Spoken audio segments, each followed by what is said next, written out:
13 अगस्त से 15 जून वो समय आ चुका है आपके लिए, जब अब है ना आपके जो रोग के ऊपर पैसे लग रहे थे, जो दुख दरिद्रता आपके घर को छोड़ नहीं रही थी, जो समस्याएं आपके मस्तिष्क के ऊपर गिराव करके बैठी थी, उनसे आपको छुटकारा मिले। ये छुटकारा आपको सिर्फ और सिर्फ यहाँ पर देवगुरु बृहस्पति दिला सकते हैं। कैसे, उसकी बात करें तो यहाँ पर देवगुरु बृहस्पति ने अभी नक्षत्र बदला है अपना 13 अगस्त से, और 15 जून तक इनका नक्षत्र जो है 15 जून 2026 तक बदला हुआ रहेगा। अब तक ये थे राहु के अधिपत्य वाले नक्षत्र में। अब जिस नक्षत्र में इनका गोचर हुआ है, आद्रा नक्षत्र से पुनर्वसु नक्षत्र में, इस नक्षत्र के स्वामी खुद हैं, और इस नक्षत्र से संबंधित देवी जो है वो है अदिति जी, जिनको देवों की माता कहा जाता है। ये स्वयं में ही सुख, संपत्ति, संसाधन, ऐशो आराम की देवी है। इनकी कृपा मिलना तब आपके जीवन में सुख, समृद्धि, है ना, इन सभी चीज़ों से भरपूर आपके जीवन को करती हुई दिखाई देंगी। परंतु फिर भी कुछ समस्याएं जो हैं वो आपसे हो सकती हैं, कुछ गलतियां आपसे हो सकती हैं, जिसकी वजह से आपको ये अवसर जो मिला है ये फिर से आप चूकते हुए दिखाई दें। और वो गलतियां कौन सी हैं, वो अवसर कैसे आप चूकते हुए दिखाई देंगे, उसकी बात करते हैं। यहाँ पर जुपिटर जो है वो आपके 12th हाउस के अंदर है, 12वें भाव में, जिसका संबंध विदेश से, आपके खर्चों से, आपके अलगाव से, आपके अस्पताल के खर्चों से, आपकी जेल यात्रा से, बहुत सारी चीज़ों से देखा जाता है। परंतु यहाँ पर कुछ चीज़ें ऐसी हैं जो कि आपके लिए अच्छी हैं, जैसे कि यहाँ पर आपके भाग्य भाव के स्वामी 12वें भाव में है, 6th हाउस के स्वामी भी 12वें भाव में कहे जा सकते हैं, और 12वां भाव वो भाव है जहाँ पर देवगुरु बृहस्पति राहु के नक्षत्र में ना होते हुए भी, राहु और देवगुरु बृहस्पति जब युति में आते हैं वैसा ही प्रभाव देंगे। मतलब अब भी आपके अंदर जो मन में वो लालच के भाव हैं, वो ओवर थिंकिंग करने की हैबिट है, वो गूढ़ रहेगी, परंतु आपको इसे कम करना है। जब तक आप इसे कम नहीं करेंगे तब तक आपको ये राहु जो है वो इसी तरीके से ही आपको दबाता रहेगा, आपका नुकसान करवाता रहेगा। अब इसको कम कैसे करोगे, उसकी भी बात मैं पूरी डिटेल के साथ अब यहाँ पर बताता हुआ चलूँगा।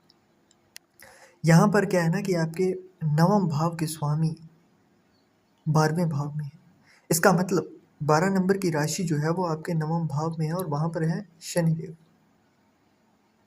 अब होता क्या है ना कि आपके जब भी 12वें भाव के अंदर 9वें भाव के स्वामी आ जाते हैं, और ख़ास करके 9वें भाव में 12 नंबर की राशि हो, तो ऐसे में इंसान अगर धर्म कर्म के कार्य के अंदर खर्चा करे खुले दिल से, तो ऐसे में उसका जो देवगुरु बृहस्पति का पावर होता है वो बढ़ जाता है, राहु का प्रभाव कम होता है, राहु का प्रभाव उन्हें उतना ज़्यादा दुख तकलीफ नहीं देता है। अब कुछ लोग, जैसे कि मैं एज एन एग्जाम्पल बताऊं, तो आपने महाभारत की कहानी सबने सुनी होगी। उसके अंदर एक कैरेक्टर है जिनको धर्मराज की उपाधि मिली थी, युधिष्ठिर। उनकी भी जब कुंडली खोली जाती है तो उनके 9वें भाव में 12 नंबर की राशि है। अब होता क्या है ना, ऐसे इंसान के अंदर धर्म को लेकर एक सीधी सी डेफिनेशन होती है। ऐसे लोग अगर अपनी माता की सुन रहे होते हैं तो उनके लिए धर्म, कर्म, कर्मकांड सब कुछ वही होते हैं जो उस इंसान की, उस उनकी माता की, उनके पिता की आज्ञा होगी। उनके लिए धर्म भी वही है, उनके लिए कर्म भी वही है, उनके लिए ईश्वर से ऊपर अगर कोई है तो वो उनका वही रिश्ता है। ऐसे में अगर आप जिस भी इंसान को, मतलब अपनी माता को, अपने पिता को, जिनको भी पूज्य मानते हो, अगर उनकी अच्छे से सेवा करते हो तो भी अच्छा है। अगर वो जीवन में नहीं है और अगर आप उनसे दूर रहते हो तो भी अगर उनसे अच्छे तरीके से वार्तालाप करते हो तो वो भी अच्छा होता है, उससे भी आपका रिजल्ट अच्छा बनता है। मतलब यहाँ पर बहुत कुछ ऐसा नहीं है कि मैं आपको रॉकेट साइंस बता रहा हूँ और आपकी समझ में ना आए, या फिर आपकी जेब काम ना करे उसकी वजह से आप ये इस अवसर का लाभ ना ले सकें। यहाँ पर छोटी छोटी गलतियाँ होती हैं जो कि आप अपनी खुद की ही गलती से एक सुनहरे अवसर को खो देते हो। और उसके बाद में आप इधर-उधर वीडियोज़ के अंदर कमेंट करते हो कि जी हमारे तो कुछ नहीं बदलते हैं, हमारा टाइम वैसा ही रहता है, दुःख तकलीफ़ें वैसी ही रहती हैं, है ना? तो ये चीज़ें आपको करनी है। अब यहाँ पर ना आपके नवम भाव के स्वामी 12वें भाव में हैं, मतलब जो लोग विदेश जाना चाहते थे, बहुत लंबे समय से सोच रहे थे, या फिर जिनको मौका मिल रहा हो ना यहाँ पर विदेश जाने का, विदेश में जाकर सेटल होने का, तो ये मौका आपको गँवाना नहीं है, क्योंकि आपका भाग्य जो है, वो विदेश में जाकर ही खुलेगा। आपके भाग्य का साथ आपको 15 जून तक आप लिख कर ले सकते हो। आपको अगर मौका मिले कहीं विदेश में या फिर फ़ॉरेन में सेट होने का, तो आप सेटल हो जाइए। क्योंकि यहाँ पर आपका भाग्य जो है वो तभी आपका अच्छे से साथ दे पाएगा। यहाँ पर आपके भाग्य का तभी आपको पूरा भरपूर साथ मिलेगा, जब आप यहाँ पर अपने विदेश में, या फिर विदेश से मतलब ये नहीं है कि आप कंट्री ही चेंज कर लो। अगर आप अपने नेटिव प्लेस से 200-400 किलोमीटर की दूरी पर जाते हो, तो भी आपके लिए वो विदेश ही कहलाएगा, ज्योतिष की मानी जाए तो। तो आप ये कार्य कर सकते हो, अगर आपको मौका मिले तो इसे गँवाना नहीं है। क्योंकि ये मौके ऐसे होते हैं कि आपने कई बार सुना होगा कि उस इंसान की शादी हुई तो वो अच्छी ग्रोथ ले गया, है ना? शुभ कदम आए। तो वैसे ही आपके शुभ कदम, आपकी जो वास्तु होती है, वहाँ से आपको वास्तु ही चेंज करवा देता है जब कुंडली का अच्छा योग आता है। तो वो एक अच्छे वास्तु की ओर, एक अच्छी जगह की ओर लेकर जाने चाह रही हैं। तो आपको यहाँ पर बहुत ज़्यादा सोचना नहीं है, उस अवसर को हाथ से नहीं जाने देना है। सबसे दूसरी और सबसे बड़ी सावधानी हमें यही रखनी है। तीसरी सावधानी का अगर मैं बताऊँ तो यहाँ पर आपके 6th हाउस के लॉर्ड हैं 12th हाउस के अंदर।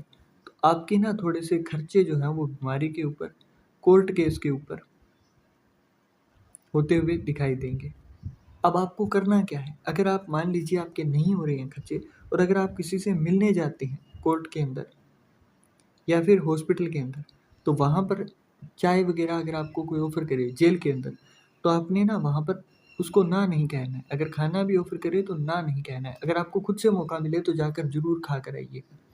रीज़न क्या होता है कि आपका फिर खुद से ही चक्कर नहीं लगता है। आप सोच रहे होंगे कि मैं तो जी किसी से लड़ाई नहीं करता हूँ, परंतु ग्रह चक्कर ऐसे होते हैं, ग्रह नक्षत्रों का जो मिलन होता है वो ऐसा होता है कि आपको ले जाया जाता है, चाहे आपकी गलती हो या ना हो। है ना? अभी हाल ही की बात है, मेरे एक कंसल्टेशन कंडक्ट कर रहा था मैं, तो उसके अंदर जो जातक थे, उन्होंने खुद ने ऐसा कुछ नहीं किया था। उनके चाचा श्री जो थे, उन्होंने किसी का कत्ल कर दिया, और वो जो चप्पल पहन कर गए थे, जो कपड़े पहन कर गए थे, वो अपने भतीजे के पहन कर गए, जिन्होंने मुझसे कुंडली दिखवाई। अब उनके पहन कर गए तो खून के छींटे भी उसके ऊपर लगे, और उसके बाद में उन्होंने कपड़े धोए और दे दिए। अब जब जाँच बैठी तो अब उनका नाम आ रहा है, और उनके चाचा श्री ने किया था। अब बात ये हो रही है, तो वहाँ पर क्या होती है ना कि मैं उतनी डिटेल के अंदर नहीं जा रहा हूँ, परंतु बात क्या होती है कि आपको दिक्कतें यहाँ पर देखने को मिलती हैं। तो अगर आपको मौका मिले तो वो आपको काम करना है। अब जो लोग कहेंगे कि जी मौका तो नहीं मिला, तो आपको खुद से जाना है, कोर्ट के बाहर या फिर हॉस्पिटल, है ना? तो वहाँ पर बैठकर आपको चाय-पानी पीना है। अगला काम जो आप कर सकते हो, अगर आप ये ना कर पाओ तो आपको अनजान इंसान को दान देना है, देवगुरु बृहस्पति से जुड़ी हुई चीज़ का। यहाँ पर जैसे आप चने की दाल दान में दे सकते हो, पीला वस्त्र दान में दे सकते हो, तो ये चीज़ आप दान में दोगे। ये सावधानियाँ आपने रखनी है। तीसरी बड़ी सावधानी हमारी ये हो गई। चौथी बड़ी सावधानी जो है वो ये है कि यहाँ पर आपके 4th हाउस के ऊपर एस्पेक्ट है। 4th हाउस जो होता है वो माता का होता है, आपकी लग्ज़री का होता है। तो आपको अगर अवसर मिले कि यहाँ पर आप अपनी माता की खुशी के लिए कुछ खर्च कर सकें, तो उसमें बिल्कुल नहीं सोचना है। लग्ज़री के ऊपर खर्च कर सकें तो नहीं सोचना है, क्योंकि शुक्र भी आपके अभी के टाइम पर लग्न भाव में है, और वैसे भी आपके जो है ना, अगर आप इस चीज़ पर खर्च करते हो, आप पैसे को बचाने की जगह इन जगहों पर खर्च करना शुरू करते हो, अपने आप के ऊपर खर्च करते हो, तो वो चीज़ आपको ओवरऑल आपकी पर्सनैलिटी में ग्रोथ देगी। परंतु अगर आप यहाँ पर बचाने की सोचोगे ना, तो आपकी फ्लो ऑफ मनी कम हो जाएगी। मतलब आपके पास जो पैसा आ रहा है वो रुकने लगेगा, वो कहीं अटक जाएगा, या फिर आप किसी को ऐसी जगह पर लगा दोगे जहाँ पर वो डूब जाएगा। क्योंकि देवगुरु बृहस्पति जिस भी भाव में होते हैं वो चीज़ बढ़ती है। अब खर्च के भाव में है तो खर्चा बढ़ेगा, परंतु खर्चा बढ़ेगा तो इनकम भी बढ़ेगी। ये चीज़ ध्यान में रखनी है। तो चौथी बड़ी सावधानी है कि आपको खर्चा नहीं रोकना है, ना ही बचत की सोचनी है। क्योंकि जितना आप बचत का सोचोगे ना, आपका कुछ ना कुछ अनजाने में ही सही आपके सामने खर्चा आकर खड़ा हो जाएगा कि ले भैया, तूने बचत का सोचा और ये ले मैं आ गया। ये काम आपको बिल्कुल नहीं करना है। नाइन्थ एस्पेक्ट जो है वो आपके 8th हाउस के ऊपर है, जहाँ पर राहु है। अब यहाँ पर है ना सबसे बड़ी बात, राहु को हम दबा सकते हैं, क्योंकि अगर राहु हमारा काबू में आ गया तो हमारा फ्लो ऑफ मनी अच्छा रहेगा। आपके जो बार बार घाटे हो जाते हैं, फाइनेंशियल आपके साथ जो हर्डल्स आपको फेस करनी पड़ती हैं, वो चीज़ें आपकी कम हो जाएंगी। अब राहु को हम काबू कैसे करेंगे? एक तो 12वें भाव में जब भी होते हैं ना, तो यहाँ पर आपको चुप रहना होता है। चुप नहीं रह पाते हो आप ना एक्साइटमेंट में दूसरों को बता देते हो और वो काम आपका अटक जाता है। कई बार है ना, आपने अगर मान लीजिए, इस चुप रहने का मतलब क्या होता है? चुप समाधि दौलत बेशुमार। मतलब आप जितना शांत रहोगे उतना ही ज़्यादा आपका फ्लो ऑफ मनी बेटर होगा, उतनी ही अच्छी आपकी सुख शांति से जीवन व्यतीत होता हुआ दिखाई देगा। तो यहाँ पर शांत रहना है। एक बड़ा उपाय जो आपको करना चाहिए, अगर आप बहुत कुछ नहीं कर सकते हो, तो 400 ग्राम सौंफ लो, लाल रंग के सूती वस्त्र के अंदर डालो। चमक चमकने वाला वस्त्र ना हो, मतलब बहुत ज़्यादा चटक रंग ना हो, है ना। उसको गांठ नहीं लगानी है, उसके ऊपर है ना, जैसे एक और किसी रस्सी की वजह से उसको खींच कर जो पोटली बनती है ना, जिसको हम खींच कर बंद कर लेते हैं, वो वाली आपने पोटली बनानी है। उसके अंदर 400 ग्राम सौंफ रख के उसको तकिए के नीचे रख कर फिर सोना शुरू कर दो। और ये आपने 16 जून तक, है ना, करना है।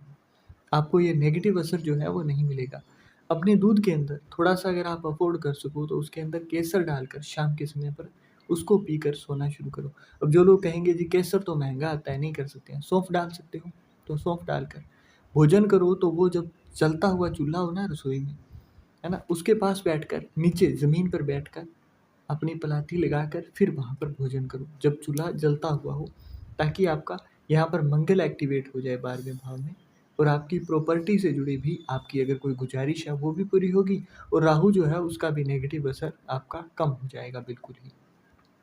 तो ये चीज़ हमें बहुत अच्छी तरीके से इन दुविधाओं से निकाल कर एक अच्छे सुनहरे समय की ओर लेकर जाएगी।